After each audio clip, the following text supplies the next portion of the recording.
Kita ke nikel Konawe yang disedot hartanya oleh negara Tiongkok, yang semua ini dibuka jalan besar-besaran oleh pejabat yang ternyata ngakali pemimpin tertinggi. Hal ini sesungguhnya melanggar pasal 33 Undang-Undang Dasar. Sesungguhnya hal ini kita harus ingatkan. Kita ingatkan pelajaran bernegara agar generasi New Mind faham bernegara, terutama calon pejabatnya nanti. Jangan terlalu berpolitik cara menjalankan negaranya seperti dalam 20 tahun terakhir. Dalam bernegara ada 7 panji yang harus seimbang diurusinya. 7 pilar tersebut adalah ideologi, politik, ekonomi, sosial, budaya, pertahanan, dan keamanan. Saat ini 80% adalah politik, sisanya ekonomi, sisanya lupa. Kalau boleh dipentingkan, maka sesungguhnya pertahananlah yang harus nomor 1, karena melindungi hajat hidup dan tumpah darah Indonesia itu di departemen ini, di Departemen Pertahanan. Ini kalau Menhannya dan pemimpin tertinggi mengerti bernegara ala negara superpower, maka inilah harusnya yang dikedepankan. Sayang yang sekarang belum menunjukkan hal itu. Pandemi ini masalah kesehatan, iya benar, tapi kalau melumpuhkan ekonomi dan membuat negara lain menyerang kita dengan berita-berita mengerikan tentang COVID di Indonesia, dan pemerintah saat ini tidak mengcounternya, ini menunjukkan lemahnya hubungan internasional dan pertahanan luar negeri Indonesia. Tidak ada counter propaganda di luar negerinya. Berita Indonesia demikian parahnya di luar negeri. Seakan pandemi di Indonesia itu paling parah, lebih parah dari India yang memapar hampir 30% manusia di India. Sementara di Indonesia itu hanya 10%-nya India, tapi citranya di luar negeri lebih parah. Itu saja contoh bagaimana bernegara Indonesia itu jago kandang. Dan ini berbahaya. Itu nanti oleh New Mind tidak boleh terjadi lagi. Represif menekan itu jangan ke rakyat, tapi negara lain yang merugikan kita itu yang ditekan. Kembali ke negara berdaulat dan pejabatnya faham bernegara. Maka setiap langkah harus menguntungkan masyarakat adalah wajib, serta melindungi tumpah darah Indonesia itu adalah wajib. Lalu kita semua tahu apa yang namanya nation interest. Setiap negara punya tujuan bernegaranya. Demikian juga negara besar seperti Tiongkok. Negara ini mau menantang Amerika sebagai New World Order, sebagai sheriffnya dunia. Di kampanyenya mereka selalu manis, tidak mau perang tapi maunya dagang. Dan ternyata dagangnya selalu menguntungkan Tiongkok lebih banyak dan mengambil bahan baku negara lain. Tetapi propagandanya manis, Tiongkok mau bantu, Tiongkok bantu. Sungguh, kalau negara mau menjadi negara superpower, maka negara tersebut harus ada yang didominasi. Makanya Tiongkok yang telah mendominasi perdagangan dunia, mendominasi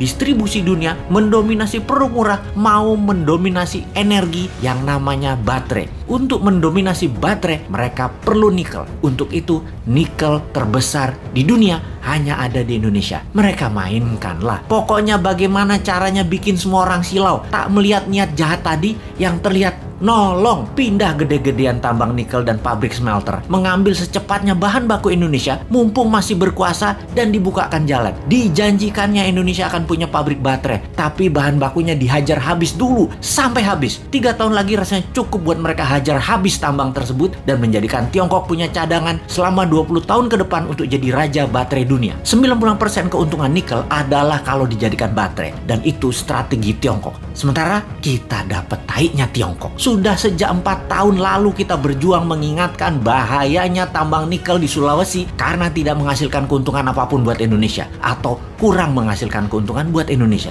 Buktinya kita masih ngutang bernegaranya. Sementara kalau nikel jadi baterai tanpa asing, maka hutang plus tidak ngutang lagi adalah sebuah kepastian. Oh lupa, doktrin di kepala para pejabat Indonesia saat ini kan Indonesia tidak mampu berdiri sendiri tanpa asing. Wahai pejabat, realistiklah. Kalau nikel tambangnya membuat kita kaya, saat ini kita nggak ngutang lagi sekarang. Tetapi mengapa masih ngutang? Mengapa masih naikin pajak? Pejabat tertinggi, sadarlah. Pejabat-pejabat tadi berlindung di balik kebaikan Anda. Namun sesungguhnya kebijakan mereka membahayakan Indonesia, anak cucu Anda, dan anak cucu kita.